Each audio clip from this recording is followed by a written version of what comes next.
My bestie Mia became a star. To ride on her coattails, I promised to take the blame for all her pre-debut messes. There's a rumor about her fighting someone in high school. That was me. Mia tried to talk me out of it but couldn't. Then, there's a claim about her online dating several guys at once. That was me. I borrowed Mia's account. And then the gossip about her chasing after the college heartthrob, now famous actor Charles. I gritted my teeth, that was me too. I wrote the love letters, I delivered the breakfasts, I was the one with the toad wanting to kiss the swan. That night, Mia sent me a bunch of bags and called me daddy. I was hugging one of those bags before bed when I saw some trending topics. Charles's secret account revealed. Charles confesses his crush became real. Charles drinks away his sorrows. Mia called in a panic, waking me up from my dream. Half asleep, I answered, "Hello?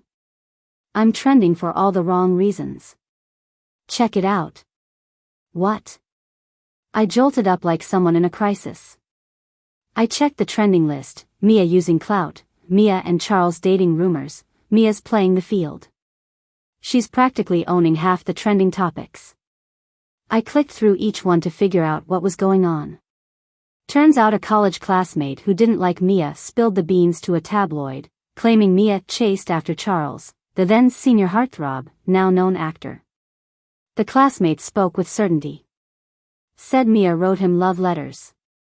And after being rejected, kept pestering him. Blocking his dorm with breakfast every morning. The craziest claim was that she pursued Charles while leading other guys on, a bona fide player. My feelings were all over the place after seeing the trending mess. Because, other than playing guys, the rest is true. Of course, it wasn't just Charles. Mia, the sucker for good looks, would go for any cute guy she found interesting. Charles was her sole defeat. Help me out. My manager's lining me up for a reality show, and I heard Charles might be on it too. If these rumors mess that up, I'm doomed. She was crying over the phone. I massaged my temples, comforting her. Don't worry, I got this. I knew you'd come through, love you.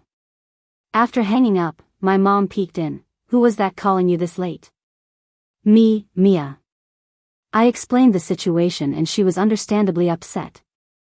Mia, seriously, you're always taking the fall for her, while you get dragged through the mud every time. It bothers me. I turned to her. Mom, the house I'm living in, Mia gave it to me.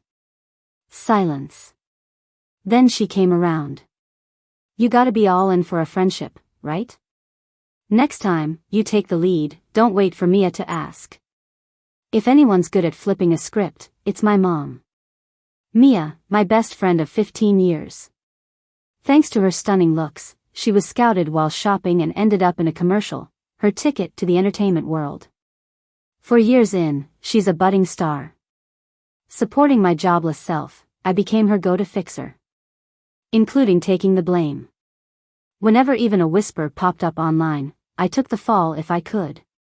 A couple of years ago, someone claimed Mia was a high school bully. Actually, we both got into a fight. Caught a perv in the girls' bathroom, Mia threw the trash bin over his head, and I took a swing with a broom. Of course, after she debuted, Mia had to keep up her sweet, gentle image. That sort of story would totally ruin it. I quickly clarified, I did the fighting. Mia was in shock and didn't lay a finger. Last year, a rumor about Mia online dating 3 guys at once surfaced. She did do her share of online dating. But at max it was a seamless switch, never 3 at once. Without hesitation, I owned up. It was all me. From then on, Mia's fans often messaged me to cuss me out. As a bestie, do you even realize what you're doing? Sister, stop dragging Mia down. That Mia hasn't dumped you shows her loyalty. Have some self-respect and just leave. These comments got to me. I turned to Mia in tears. She comforted me while booking a 7-day trip to the Maldives. You've been through a lot, just relax and unwind. That's the kind of simple friendship we have. I typed up a clarification statement. double-checked it, and hit post. In less than half an hour, the likes hit over 10,000. The comments were endless. No need to clear Mia's name, the source already said it was Mia pursuing him, with her name signed on the love letters. Mia's acting like a love-struck fool, no wonder she looked at our guy strangely during the awards live stream. This has gotta be another PR stunt, right? Charles's new movie is dropping, and suddenly this surfaces. Mia's got her fingerprints all over it, doesn't she? These fans were relentless. I replied one by one. I was the one after Charles. I wrote those love letters. I wanted to ask him out but feared rejection because of my looks, so I used Mia's name secretly. Sis, what's your deal? Me, I'm insecure, I'm vain. I'm the toad wanting to kiss the swan. Stunned silence. Yet, people pressed on. The source even attached a photo of Mia outside Charles's dorm. I gritted my teeth, typing fast. I was nuts about Charles, and Mia blocked his dorm each morning, ensuring I didn't do something stupid. Happy now? Now you've torn through my facade, you're all thrilled, right? Thanks to Mia's efforts to knock some sense into me, I'm over him, won't bother him ever again. So chill. 10 minutes later, 2 new trending topics slowly climbed the list. Mia's bestie lost it. You wouldn't believe how nasty the insults were. I cried in Mia's arms. There, all's good now. Mia said while she slipped a Cartier bracelet around my wrist. Then she pointed at the bags.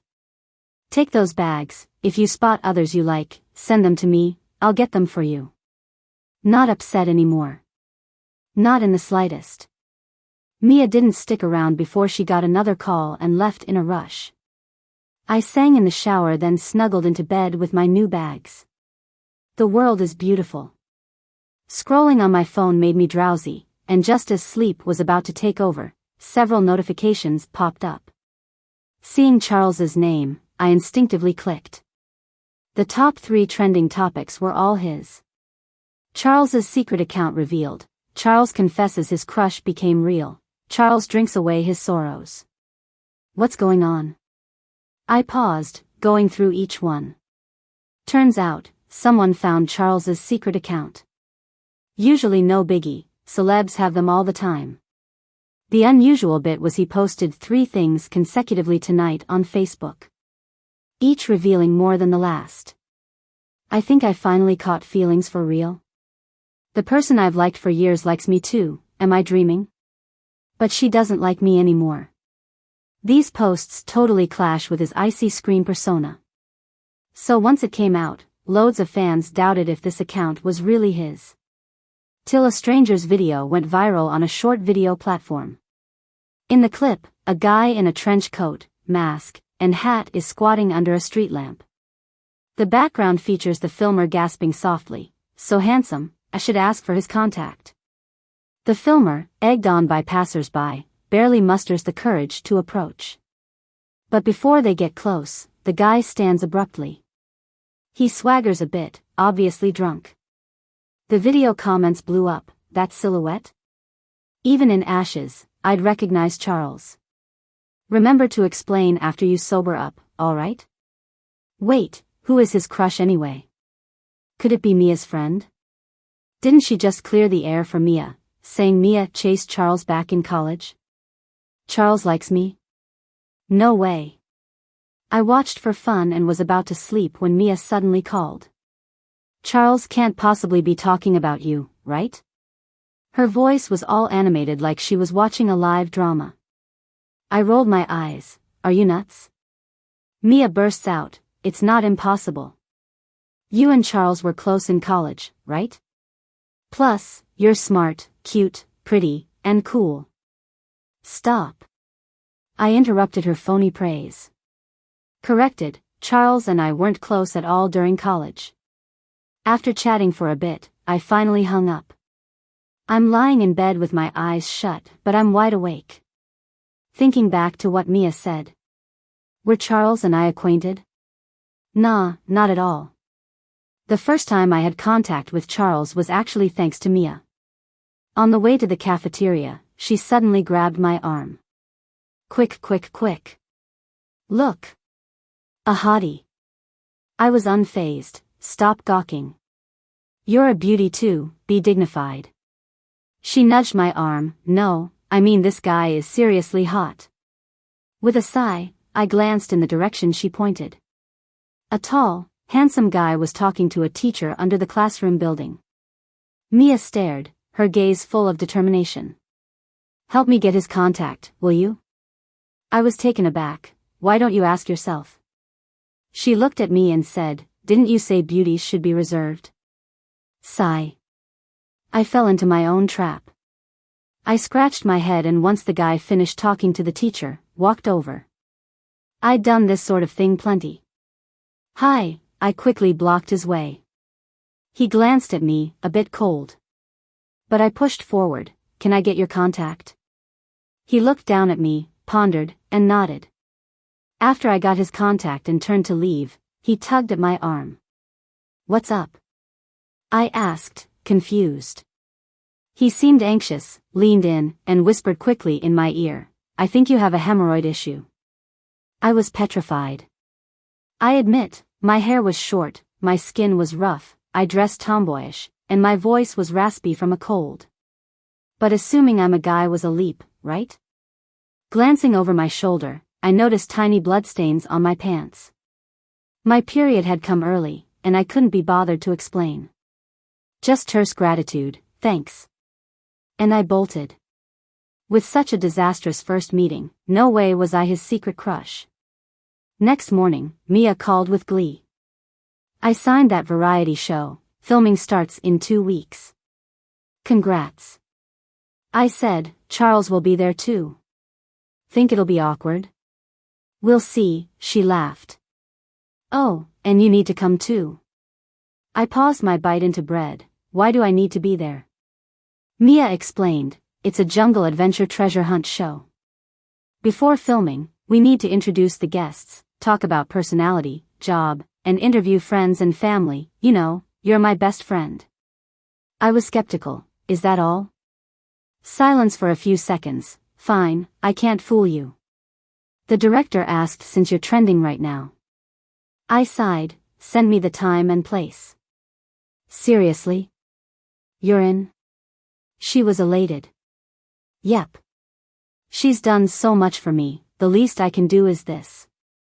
So no way I'm turning down this small favor. 2 weeks later, I rode with Mia to the filming location, Peach Blossom Village. The peach trees were in full bloom, it was picturesque. Mia was first to arrive, and by afternoon, the other guests trickled in. Besides Mia and Charles, there were 4 others. Mia tugged my sleeve, pointing to a female celeb getting out of a car. Look, it's Julia.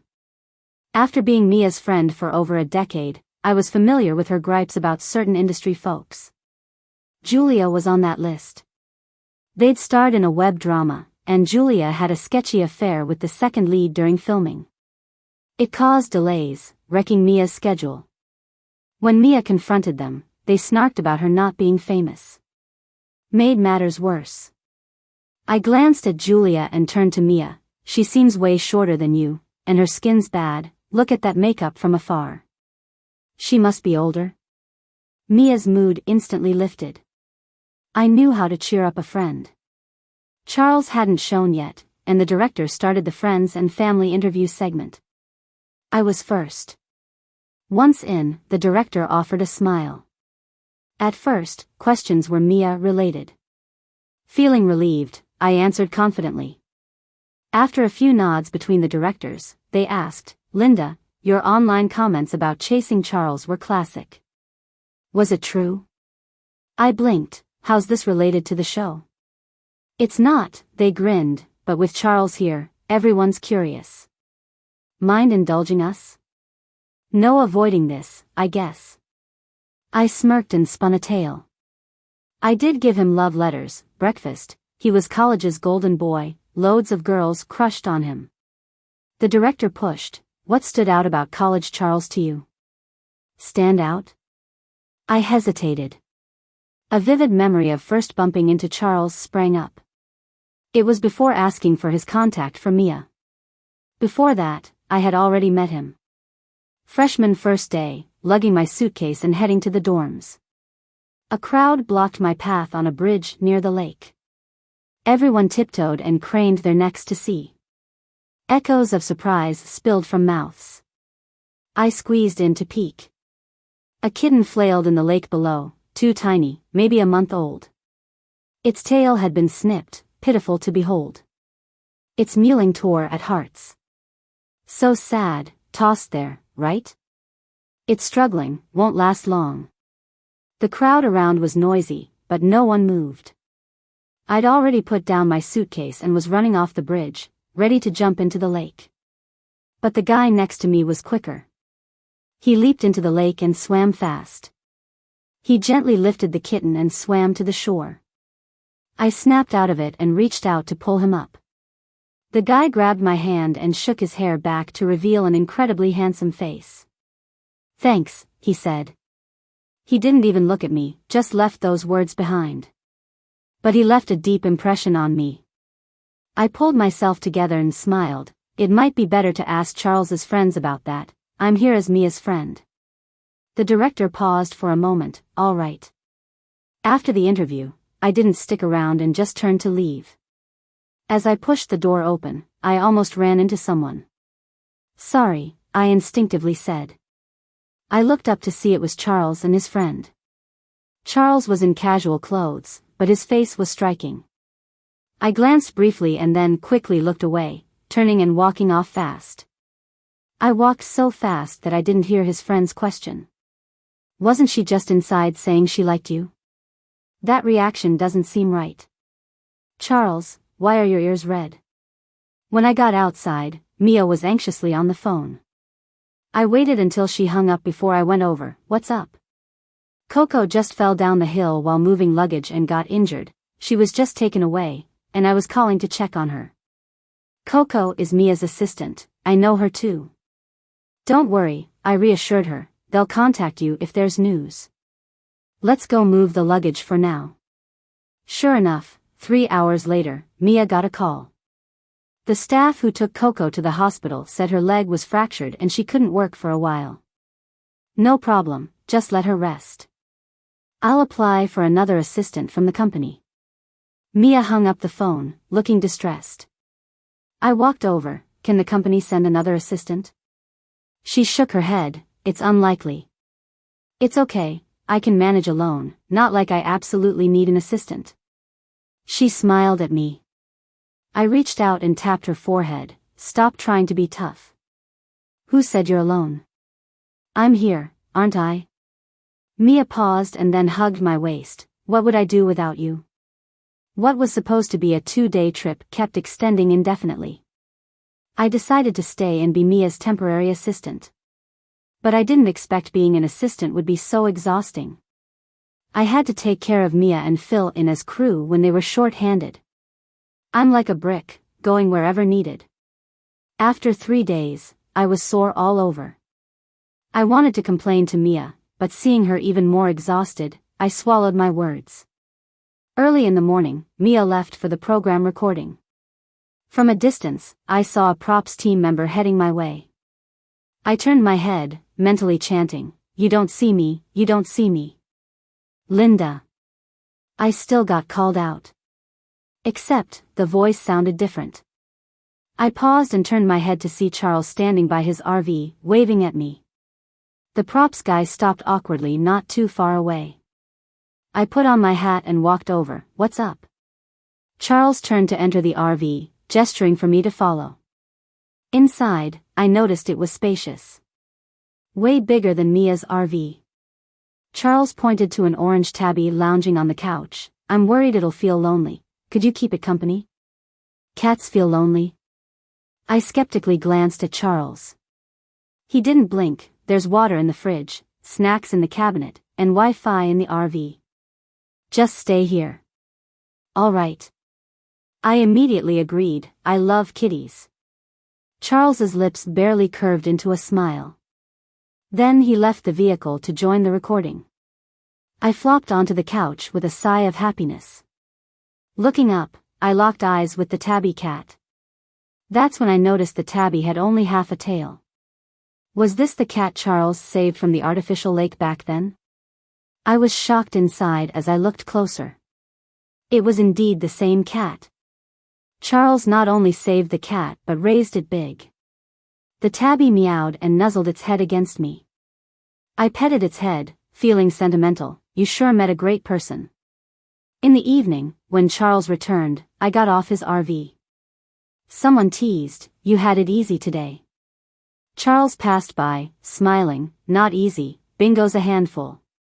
I paused, staring at him. He's lying. His cat is so well behaved, requiring almost no attention.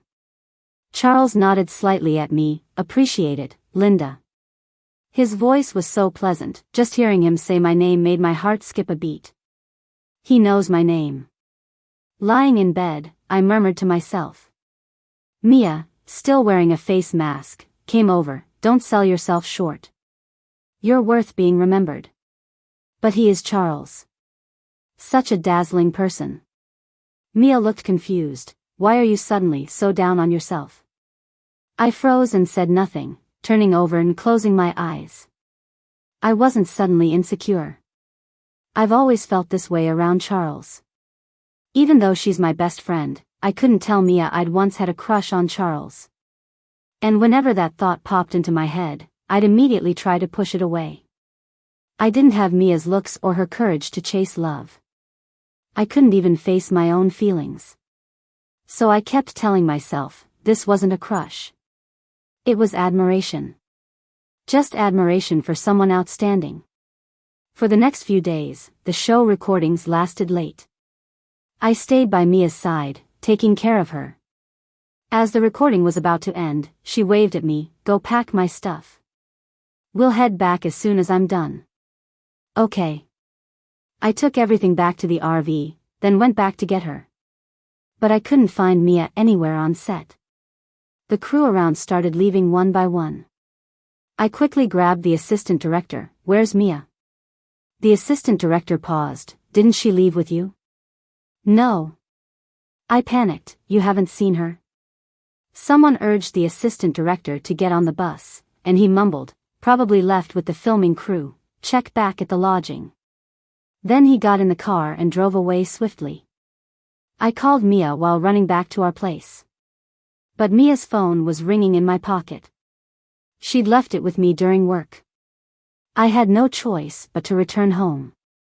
But still couldn't find her anywhere. My anxiety grew, and just as I was about to find the director, I noticed someone sneaking around our door. The moment that person saw me, they shrank back. I had a gut feeling something was off. Without hesitation, I rushed over and grabbed Shirley, Julia's assistant, who was trying to slip away. Seeing her face, I frowned. "Why are you here?" I was just passing by."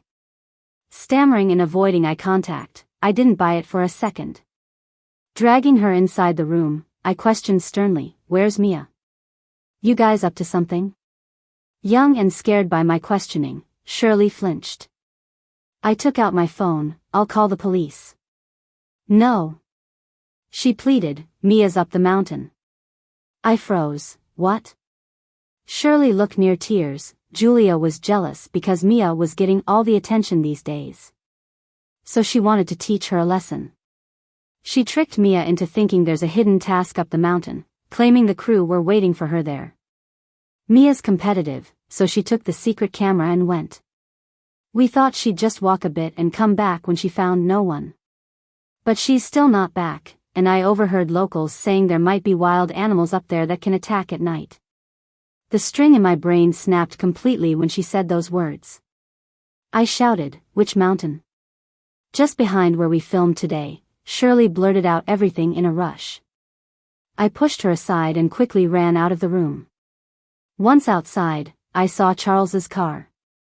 He got out, and without thinking, I grabbed his sleeve. I tried to calm down and quickly explained the situation to him. "Please find the director and get him to send someone to look for Mia." After saying that, I was about to leave, but he grabbed my hand. "Where are you going?" Frustrated, I replied, to find her. Alone? It's already dark, you might get lost too. He was so calm. My assistant and I will come with you. He got me into the car and told the driver to go. Then, he called the director to inform the police and get some local villagers to guide us up the mountain. Sitting next to him, I was so nervous that I bit my bottom lip till it bled. Charles paused when he saw me. I didn't notice him. I kept staring ahead, only to be jolted out of my thoughts when warm fingers touched my lips. Open your mouth. Instinctively, I let go of my lip. Charles frowned, handed me a bottle of water, and said, rinse your mouth. His voice was soft. Don't worry too much, Mia will be fine. We checked the place before filming, and there are no wild animals around this time of year. His words let me breathe a little easier. I avoided his gaze and looked down. Thanks. My heart pounded loudly. Once on the mountain, we spread out to look for Mia but stayed close enough so we wouldn't lose each other. I kept calling her name, but the more I climbed, the heavier my heart felt. It was too dark. Too quiet. How scared she must be alone. I took a few steps to the side and accidentally slipped, falling onto the dry leaves. Unfortunately, it was a slope, and I rolled uncontrollably. I cried out and quickly used my hands to shield my head. I lost track of how long I was tumbling. Suddenly, I crashed into a pit. Even before I could register the pain, I heard Mia scream, "Where did this wild boar come from? Go away." Lying there, for the first time, I thought her voice was quite pleasant. But do I look like a wild boar? I crawled forward and grabbed her leg. Stop yelling. I gritted my teeth. Why don't you try opening your eyes? Mia paused, then crawled closer to look. Linda. She hugged my neck. I knew you'd come for me. The fact that she still had the energy to curse relieved me a little. Let's get out of here. I tried to move, but my left ankle throbbed in pain. Seems like it's sprained. I'm not getting out. Mia sounded dejected. I fell when it was still light out. This is an abandoned trap, really deep, and the walls are smooth. We can't get out unless someone pulls us up. Just then, we heard some movement above. Mia grabbed my hand tightly, afraid to make a sound. Seconds later, a dusty figure appeared above us. Linda. The voice made me quickly shine my phone's light. It was Charles. Seeing us, he exhaled heavily. I saw the disheveled state he was in and was momentarily stunned. It took me a while to get here after rolling down. He must have heard noises and rushed down, probably taking a few tumbles himself. He earns his living with his looks. Isn't he worried about injuring his face? In that daze, he called for his assistant. They tied up their clothes to lower them down, and Mia and I were pulled out one after another. Once out, Charles immediately looked at my left foot. Did you sprain it? I nodded, and seeing Mia holding her waist out of the corner of my eye, I blurted out, Did your old back injury flare up? She nodded painfully. Charles told his assistant, Each of us will carry one. It's not safe to stay here. He made a good point. Now wasn't the time to hesitate. I hopped towards his assistant. Charles came over and grabbed the back of my collar. What are you doing? I was baffled. Aren't you carrying Mia? She's lighter than me, and your assistant looks strong enough to carry me. Linda.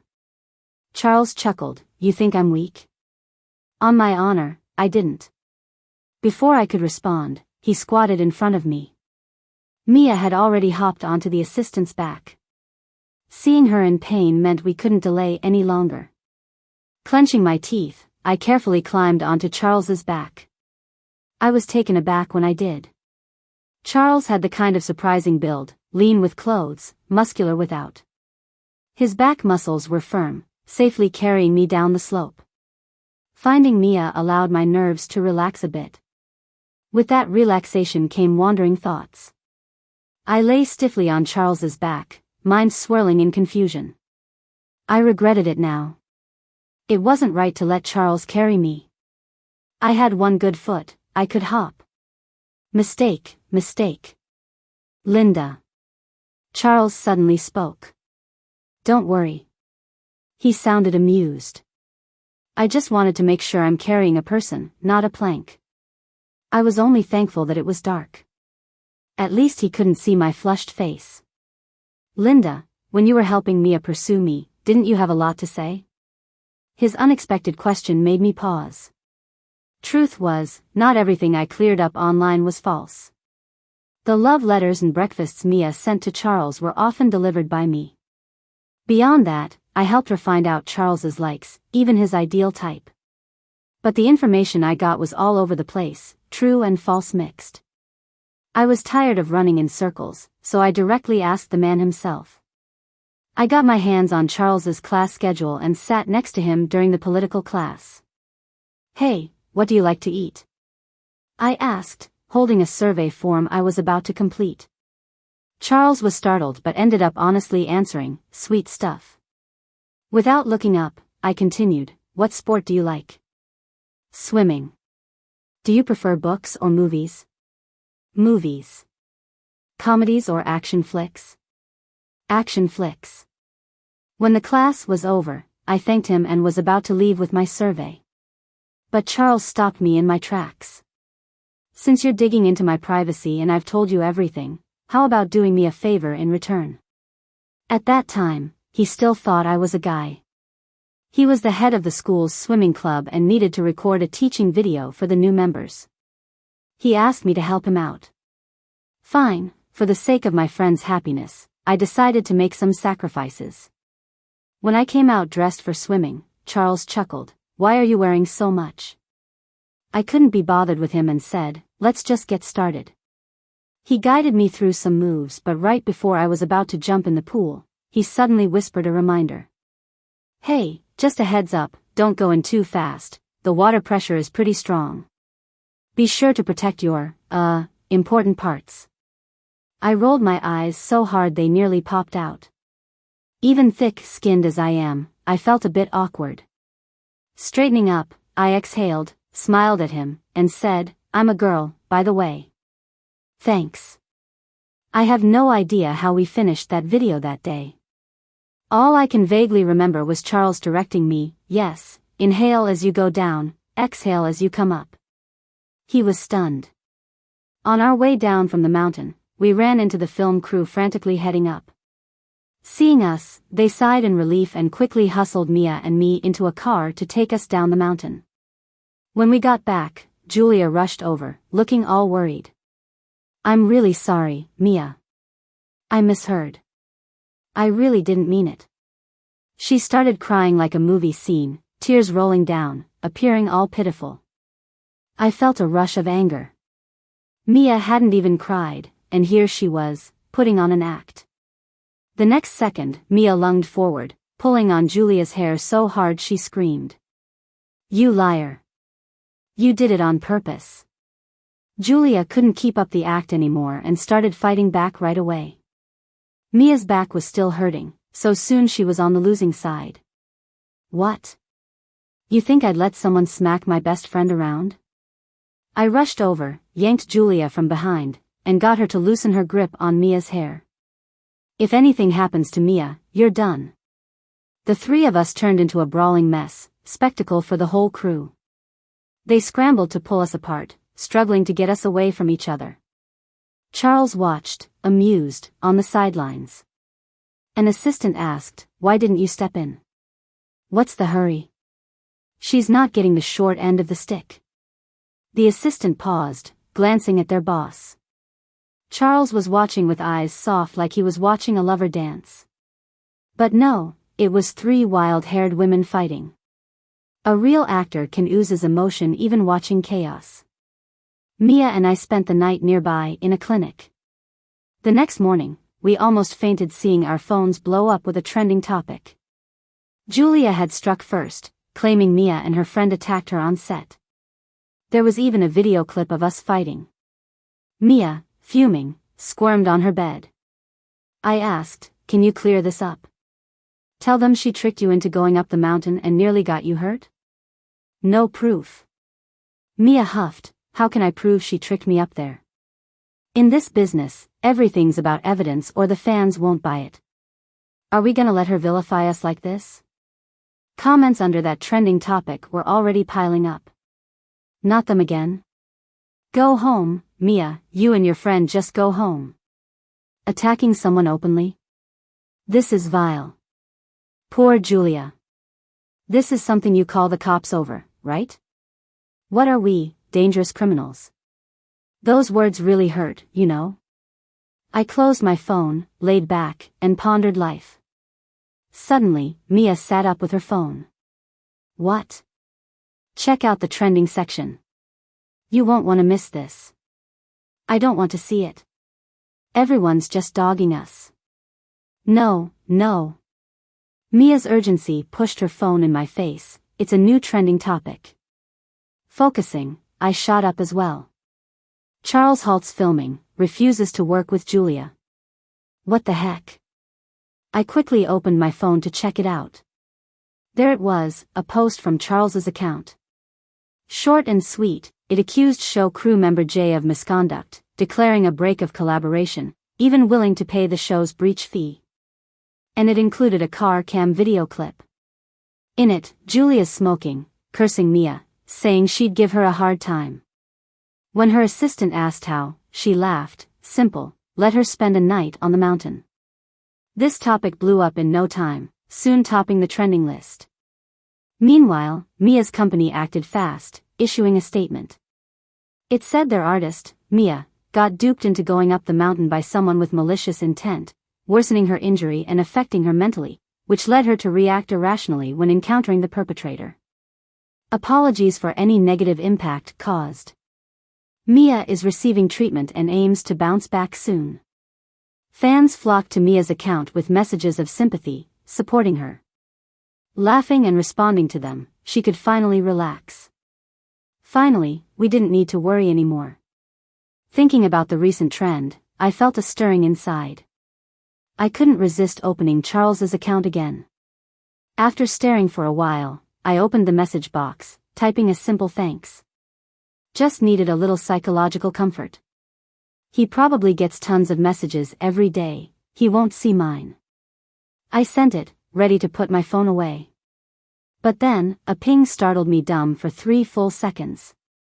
I looked at the screen. It was Charles replying, no need. My foot healed up in a week. The crew cut ties with Julia. She left a couple of days ago, dealing with a storm of bad press. Mia's company sent her 2 assistants directly, and me being here would just distract her. So, early in the morning, I sent her a message and packed my bags to leave the village. Couldn't find a ride to the county, but got lucky and hitched a ride on a passing tractor. The uncle driving was chatty. Our village is really beautiful. Every year, many tourists come to take pictures. I nodded, looking at the blooming peach blossoms around. Very beautiful, indeed. Why not stay a few more days? Leaving now, aren't you gonna miss it? I paused, feeling a sudden pang in my heart. Of course, I'd miss it. It was true, I would miss it. Our village is also pretty lovely in June and July. The uncle enthusiastically shared, proudly talking about his beloved village. I listened intently, chiming in every now and then. I glanced up just as a van came heading our way. The road was narrow, 2 vehicles can't pass. There's a vehicle. The uncle snapped back to reality and hurriedly turned the wheel to avoid the oncoming van. But the tractor was too cumbersome, and turning too sharply, it lost balance. In a blink, it flipped into a rice field, taking us with it. I clambered out of the field, muddy and wet, and a hand reached down to help. I instinctively grabbed it, letting him pull me up. Wiping the mud off my eyes, I muttered thanks. Feebly getting the mud off, I squinted at the man before me. Seeing his face, I started questioning my life choices. Why is it, in my rare moments of clumsiness, Charles always seems to see it? The uncle had already climbed up by then.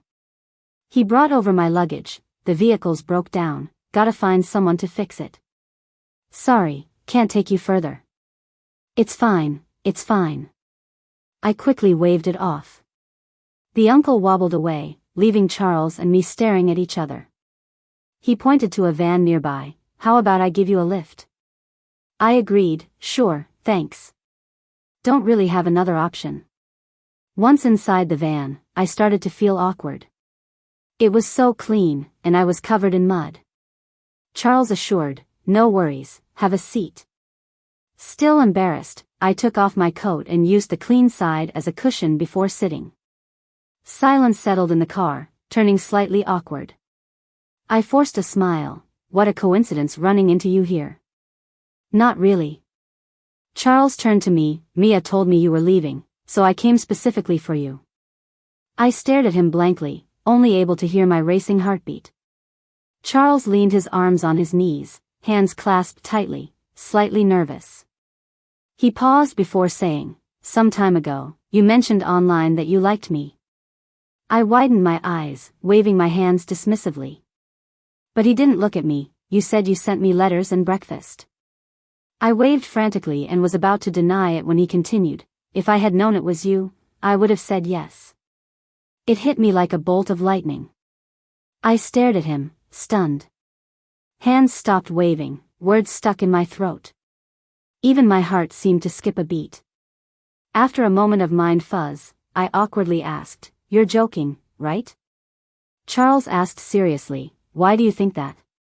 Because you didn't accept the letters Mia gave or the gifts meant for you. Why would you accept mine? What's the connection?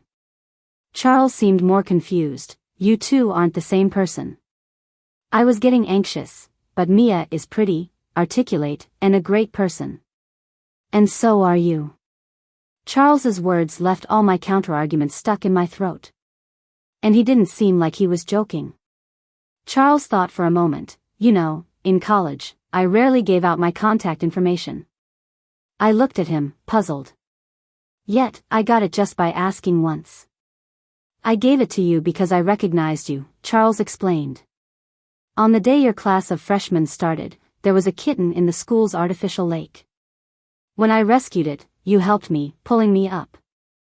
I was surprised. You remember me? Yes, Charles smiled. Sorry, I thought you were a guy back then. You seemed so delicate, I remember thinking. I blushed, feeling a bit shy. Charles continued, someone maliciously cut a kitten's tail and threw it in. The surveillance was broken, and we couldn't find who did it. I often hung around there, thinking they'd strike again. Whenever I wandered near, I'd often see you. You were searching too, weren't you? I was surprised by his observation. At that time, I did run around the artificial lake every night. Didn't expect I'd actually catch someone. A guy sneaking near the bridge, ready to toss something into the lake, when I caught him. Stick in hand, I charged. Thinking back, I was a bit reckless back then. Luckily, there were others around, otherwise, he might have escaped. The thought paused me. Turning to Charles suddenly, the one who helped catch the guy, was it you? Charles nodded, smiling, yes, you were so focused on the cat abuser that you didn't notice my face. But he remembered me. So, when I asked him for his contact, it was easy. Later, I found out you were a girl, which only piqued my curiosity more. You're kind, brave. Standing beside Mia, my eyes often found you first, Linda. Your spirit is vibrant. I met Charles's gaze. His eyes sincere, hopeful, not a trace of humor. I didn't want to lie to him. So, I confessed the truth. After explaining, Charles didn't react much. He smiled. You could start trying now. Trying what? I asked, puzzled. Trying to start liking me. For the rest of the drive, I didn't know how I felt. Maybe it was Charles's intense gaze.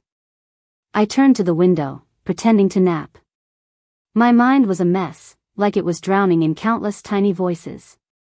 After getting home, I got back to my routine. I stayed in, writing scripts, calling Mia, listening to her vent about some artist. That evening, my phone rang. I thought it was Mia, so I answered without thinking. Linda. I paused, surprised. Charles? Yep, it's me, Charles chuckled. Didn't expect you to still recognize my voice. I didn't say anything, but my face felt hot. Charles said, I got your number from Mia. Anything up? Do you have a script right now? I hesitated. Yeah, why do you ask? I studied playwriting in college, always wanted to be a screenwriter, but I've hit a wall since graduating. I chatted about a few projects, but most of them died. Sometimes I got halfway through a script, and the project would be over. Charles said, Director Jason is working on an urban mystery show. He's looking for a screenwriter. I'll give you an email, send over some parts of your script for him to check out. Instinctively, I refused. I can't. But it's Director Jason. His shows are top-notch, they've made many actors famous. Also, he's picky about scripts, they usually need years of refining before he starts filming. How do you know you can't do it if you don't try? Charles had a gentle, but encouraging voice. Linda, you're talented. You won first place in the micro script contest 3 years in a row back in college. You were a star in the playwriting department. You're skilled and creative, you just need a bit of luck. Linda, don't sell yourself short. I stood by the window, looking at my reflection in the glass. Silent for a long time. Charles didn't rush me. He waited patiently. I blinked my weary eyes after God knows how long. All right, please send me the email. Sure thing. Charles, I cracked a smile, thank you. Director Jason replied quickly. It was a lengthy email, flowing paragraphs. I could only really see the last line. The script is raw, a bit lacking but shows promise and unique ideas. Welcome to join our team, let's connect for a detailed chat. I read it over and over. Finally realizing, this wasn't just a dream. I really got an offer from Director Jason. I excitedly punched the air from my bed. Then I immediately shared the great news with Mia. Awesome. You're incredible.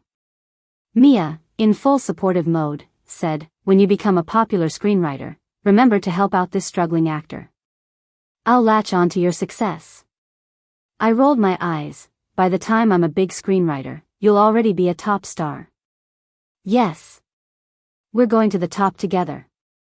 Mia had work, so we didn't chat long before hanging up. The room went silent again. I looked at the ceiling, calming down. I couldn't help but picture someone in my mind. I thought, this good news should be shared with him.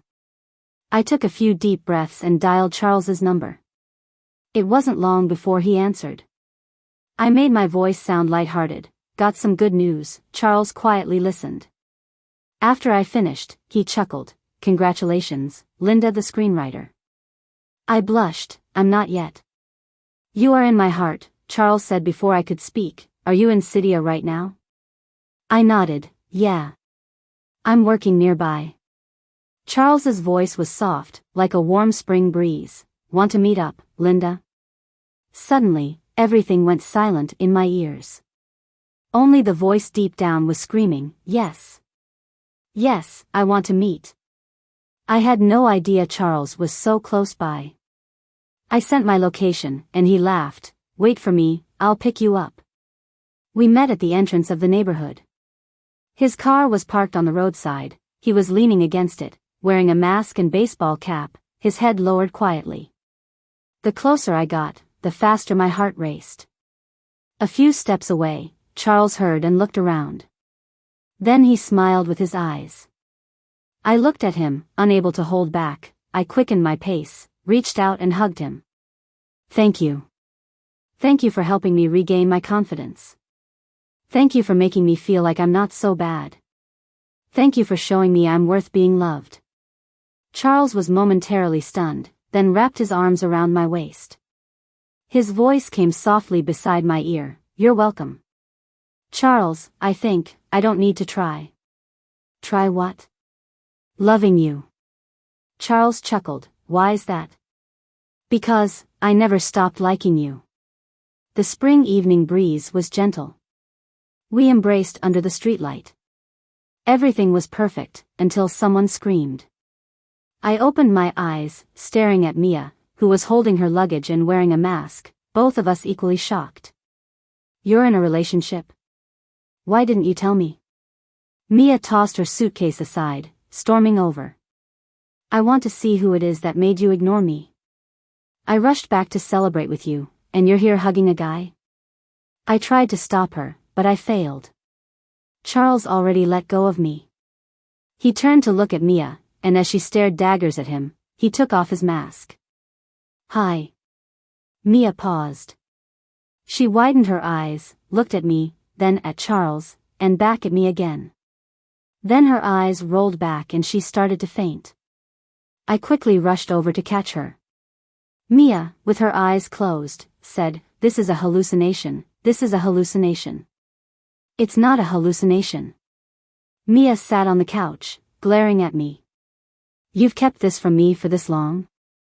"Sorry." I felt a little guilty. I didn't see it coming either. I looked at her cautiously. "Mia, are you mad?" "Of course, I'm mad." Mia tapped my arm. "I'm just mad that you kept it from me." She linked arms with me. "Actually, Charles is a pretty good guy. I don't mind you guys being together at all. But before? I did go after him once, but you know how it was. It was just because I thought he was cute, and when I was chasing him, you helped me more than I helped myself." Mia said, "Don't stress about it. Just date openly and happily." She hugged me. "You're so amazing and wonderful, Charles is barely good enough for you." She patted me. "Come on, get ready. Isn't Charles waiting downstairs? Let's go, my treat for dinner." Those words made my eyes sting with tears. Mia and I have known each other for over 10 years. Besides our parents, we know each other best in the world. She knew I'd feel weighed down because she once pursued Charles back in college. I could see it. She felt sorry for her superficial pursuit in the past. She seems carefree, but deep down, she's thoughtful and often overthinks. She might wonder if it was her fault that Charles and I missed our chance for so long. I held her hand. "What do you want to eat?" Mia turned and looked over. I hooked an arm around her neck. "No talking about diets today. I want hot pot." Mia looked at me. "Are you treating?" "I am." "What about Charles?" I shook my phone. "He said he had something to do and left." Mia pouted. "At least he has some tact." I ruffled Mia's hair. "Tonight's a girls' night." Mia playfully punched me. "You should have said so sooner. After hot pot, I want to drink." "All right, let's drink." "No leaving until we're tipsy." "Okay, no leaving until we're tipsy." "Linda, you have to be happy forever." "All right. Happy forever."